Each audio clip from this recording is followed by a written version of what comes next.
Bienvenidos. Hoy vamos a meternos en un tema que de verdad afecta a muchísima gente, la salud intestinal.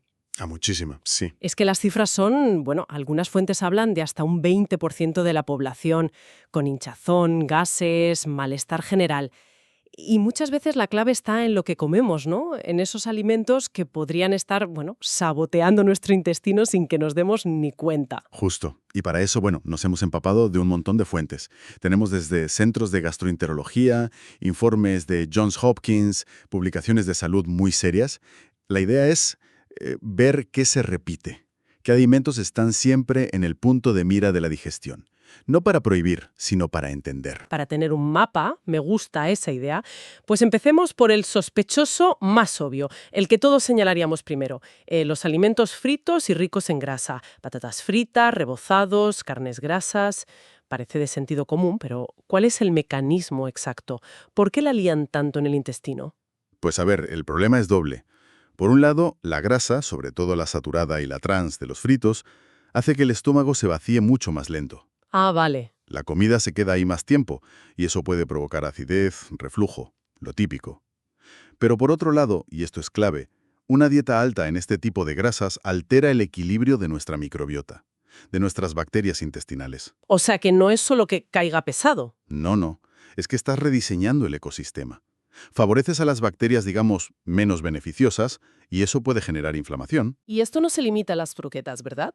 Las fuentes también apuntan mucho a la carne roja. Exacto. La carne roja, por su grasa saturada, entra de lleno en esta categoría.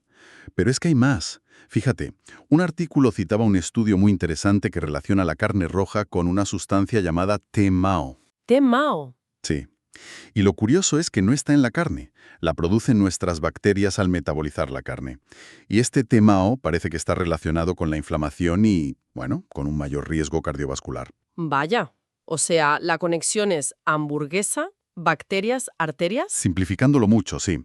Por eso la recomendación de pasarse a proteínas más magras, como pollo o pescado, y cocinar a la plancha o al horno tiene todo el sentido del mundo. Entendido. Dejemos a ese sospechoso y pasemos a uno más moderno, más escurridizo. Los alimentos ultraprocesados. No hablamos solo de patatas de bolsa, sino de galletas, cereales de desayuno, platos precocinados. Es que, con los ultraprocesados, el problema no es un solo ingrediente, es el modelo entero. Están diseñados para durar en la estantería y para que nos encanten, para ser hiperpalatables, no para llevarse bien con nuestras bacterias. Claro. Los carbohidratos refinados, como los del pan blanco, por ejemplo, no tienen fibra para alimentar a las bacterias buenas y, en cambio, se convierten en azúcar muy rápido. ¿Y el azúcar? Es el otro saboteador oculto. Es que te pones a leer etiquetas y es que está en todas partes. En salsas de tomate, en yogures de sabores. Totalmente. Una de las fuentes mencionaba el jarabe de maíz de alta fructosa como un detonante muy potente de hinchazón. El NHS británico recomienda no pasar de 30 gramos de azúcares libres al día y eso te lo ventilas con un par de productos de estos sin enterarte. Y no es solo el azúcar, son también los aditivos, los emulsionantes que se usan para dar textura, por ejemplo, pues hay estudios que sugieren que pueden debilitar la barrera intestinal, y eso puede ser la puerta de entrada a muchos problemas de inflamación. Entendido. Vale, pasemos a un clásico del debate digestivo. Los lácteos. Leche, quesos, helados. Aquí la cosa parece que es muy personal, ¿no? Efectivamente, aquí ya entramos en el terreno de la biología de cada uno. Una fuente de Johns Hopkins lo explicaba muy bien. Casi el 70% de los adultos del mundo no produce suficiente lactasa. La enzima para digerir la lactosa. Justo. Y con la edad, producimos todavía menos. Si no tienes lactasa, la lactosa llega al colon, y allí las bacterias se dan un festín. Y el resultado de ese festín es... Gas, hinchazón, dolor. Lo que conocemos como intolerancia a la lactosa. Pero aquí hay una excepción que me parece fascinante, casi un truco biológico. El yogur. ¿Por qué el yogur, siendo un lácteo, a menudo sí se tolera? Porque el yogur, digamos que trae la solución incorporada. Ah, ¿sí? Sí, las bacterias vivas del yogur, los probióticos, ya han hecho parte del trabajo. Han predigerido gran parte de la lactosa. Por eso se tolera mucho mejor. Qué bueno. Y pasa lo mismo con los quesos curados. Durante la maduración, la lactosa prácticamente desaparece. O sea, que no es lácteos sí o lácteos no, es entender el proceso. Y ahora llegamos al que para mí es el gran giro de guión de todo esto. Vamos a hablar de alimentos que cualquier médico te diría que comieras más. Aquí es donde de verdad entramos en la categoría de alimentos que te destrozan sin que lo sepas. Exacto. Y el concepto clave aquí, que aparece en todas partes, es FODMAP. FODMAP. Es un acrónimo para un grupo de carbohidratos que se absorben muy mal en el intestino delgado. Entonces, siguen su camino hasta el colon, donde las bacterias los fermentan muy rápido. Y eso produce una cantidad de gas enorme. Además, atraen agua. Gas y agua, la tormenta perfecta para la hinchazón. La tormenta perfecta, sí. Pero lo que me deja perpleja es la lista de alimentos altos en FODMAPs. Está llena de superestrellas de la nutrición. Manzanas, peras, brócoli, coliflor, ajo, cebolla, garbanzos, lentejas. Ya. Es la base de una dieta que cualquiera consideraría súper sana. Esto es una paradoja tremenda. Totalmente. Y esto es fundamental entenderlo bien. No significa que estos alimentos sean malos.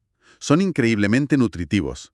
El problema no está en el alimento, sino en la interacción con un intestino sensible. O sea que para una persona con síndrome de intestino irritable, una manzana puede ser una bomba. Puede serlo, mientras que para otra es una maravilla. Entonces, el ajo y la cebolla, que son la base de nuestra cocina, pueden ser los culpables. Pueden serlo, y de hecho son dos de los más comunes.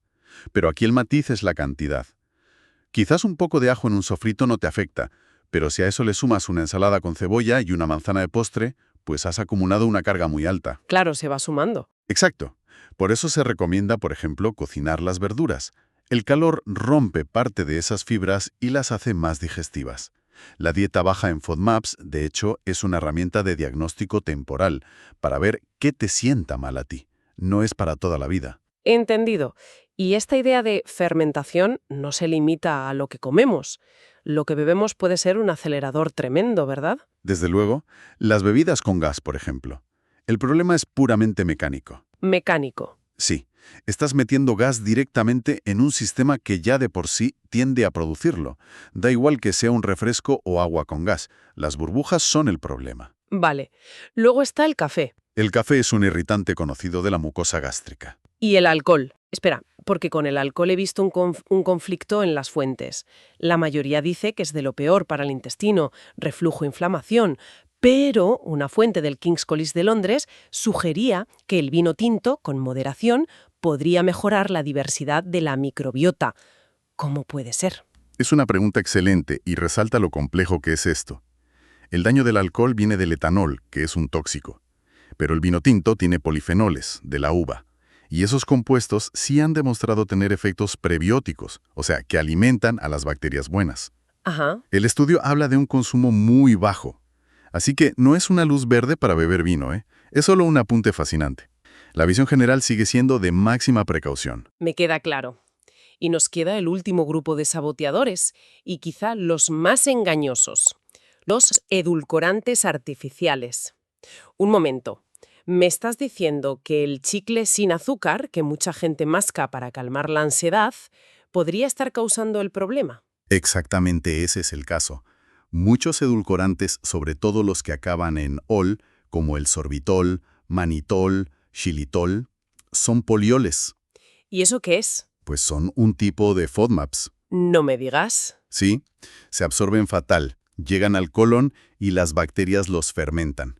Causan exactamente lo mismo, gases, hinchazón y a veces un efecto laxante. ¿Y no están solo en los chicles? Para nada.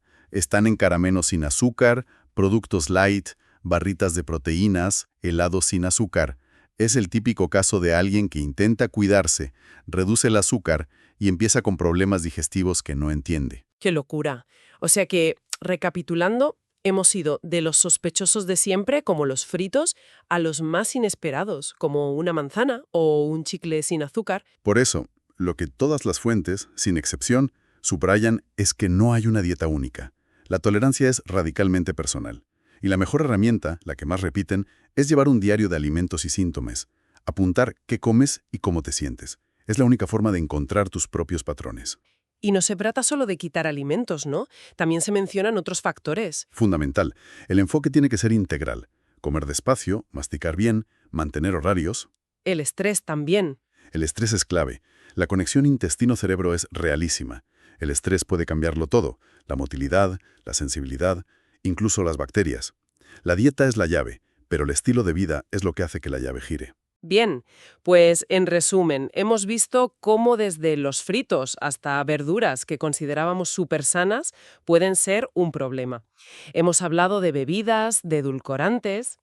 La idea principal al final es la personalización. Escuchar al cuerpo. Y si los síntomas son graves, por supuesto, buscar ayuda profesional para tener un diagnóstico claro y un plan. Y para terminar, te dejo una reflexión que creo que lo resume todo. Si alimentos universalmente sanos, como las legumbres, las manzanas o el brócoli, pueden ser un problema para tanta gente, ¿estamos quizá usando una definición equivocada de lo que es la comida saludable? Quizás esa es la pregunta clave. Quizás no deberíamos preguntar, ¿este alimento es sano? Sino, ¿este alimento es sano para mí en este momento? Creo que esto nos obliga a dejar las reglas universales y a empezar una conversación mucho más íntima y personal con nuestro propio cuerpo.